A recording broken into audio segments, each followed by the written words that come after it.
ये आकाशवाणी गोरखपुर है। अब आप सुकीर्ति अस्थाना से क्षेत्रीय समाचार सुनिए। वित्त मंत्री निर्मला सीतारमन ने आज लोकसभा में वित्तीय वर्ष 2024-25 का अंतरिम बजट पेश किया। मोदी सरकार के दूसरे कार्यकाल का अंतरिम बजट पेश करते हुए उन्होंने कहा कि भारतीय अर्थव्यवस्था पिछले 10 वर्षों में सकारात्मक बदलाव की साक्षी रही है और देश के लोग आशा और विश्वास के साथ भविष्य की ओर देख रहे हैं। वित्त मंत्री ने प्रत्यक्ष कर तथा आयात शुल्कों सहित अप्रत्यक्ष करों की दरों में कोई बदलाव नहीं किया है।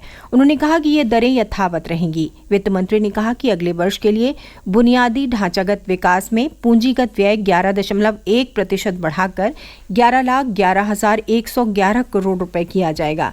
ये सकल घरेलू उत्पाद का 3.4% होगा। वित्त मंत्री ने कहा कि मकानों की छत पर सौर ऊर्जा लगाने के उपायों से 1 करोड़ परिवारों को प्रत्येक माह 300 यूनिट निःशुल्क बिजली मिल सकेगी।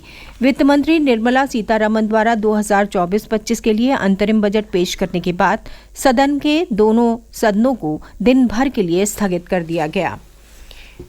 मुख्यमंत्री योगी आदित्यनाथ ने केंद्रीय वित्त मंत्री निर्मला सीतारमन की ओर से प्रस्तुत किए गए बजट की सराहना की है। सोशल मीडिया प्लेटफॉर्म पर एक संदेश के माध्यम से मुख्यमंत्री ने कहा है कि केंद्रीय वित्त मंत्री द्वारा प्रस्तुत अंतरिम बजट विकसित भारत का विजन, अंत्योदय का संकल्प और नए भारत को दुनिया का ग्रोथ इंजन बनाने का रोड मैप है।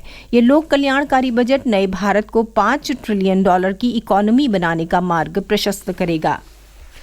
जिला अदालत के द्वारा वाराणसी के ज्ञानवापी परिसर स्थित तहखाने में पूजा पाठ शुरू करने के आदेश के बाद आज करीब 30 वर्षों के बाद आम लोगों को वहां लगी बैरिकेडिंग के पास से दर्शन करने की अनुमति मिल गई है। शाम 4 बजे के बाद से ही आम जनता को दशकों की प्रतीक्षा के बाद ये अवसर मिला। श्रद्धालु दूर से ही अपने आराध्य की प्रार्थना कर काफी उत्साहित हैं। हमारे प्रतिनिधि की एक रिपोर्ट। वाराणसी के ज्ञानवापी प्रखंड में जिला जज द्वारा व्यास जी के तहखाने में पूजा पाठ के अधिकार की अर्जी को स्वीकार करते हुए जिलाधिकारी, जो कि कोर्ट के आदेश पर व्यास जी के तहखाना पर रिसीवर भी नियुक्त किए गए थे, को आदेश दिया था कि जिलाधिकारी पूजा पाठ की व्यवस्था बनाएं। इस पर जिलाधिकारी ने कल रात्रि व्यास जी के तहखाना पर पहुंचकर लोहे की बैरिकेडिंग हटाते हुए साफ सफाई करवाई। तत्पश्चात हिंदू पक्ष ने दावा किया कि उन्होंने व्यास जी के तहखाने में पूजा पाठ आरम्भ कर दिया है। आज दिन में भी 2 बार आरती की गई है। इसी क्रम में आज शाम 4 बजे के बाद से आम श्रद्धालु भी व्यास जी के तहखाना में दर्शन करने के लिए पहुंचना शुरू हो गए हैं। आकाशवाणी समाचार के लिए वाराणसी से मनीष सिंह। मुख्यमंत्री योगी आदित्यनाथ ने आज अयोध्या से स्पाइस जेट की 8 नई वायु सेवाओं का वर्चुअल माध्यम से शुभारंभ किया। इस अवसर पर मुख्यमंत्री ने कहा कि दरभंगा, अहमदाबाद, चेन्नई, जयपुर, पटना, दिल्ली, मुंबई और बेंगलुरु से अयोध्या के लिए स्पाइस जेट द्वारा नॉन स्टॉप उड़ान सेवाएं शुरू होने से अयोध्या की कनेक्टिविटी और बेहतर हो गई है।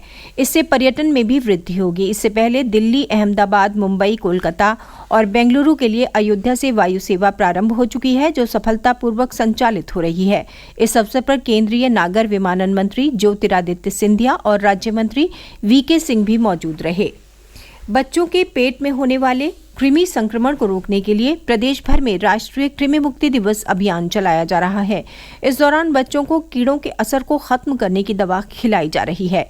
गोरखपुर के मुख्य चिकित्सा अधिकारी डॉक्टर आशुतोष कुमार दुबे ने आज पिपरौली सामुदायिक स्वास्थ्य केंद्र क्षेत्र के उच्च प्राथमिक विद्यालय में आयोजित कार्यक्रम में कहा कि पेट में कृमि संक्रमण को रोकने के लिए बच्चों और किशोर किशोरियों में 6 प्रकार की सावधानी जरूरी है। साथ ही उन्हें साल भर में 6 माह पर 2 बार पेट से कीड़े निकालने की दवा खिलाना जरूरी है।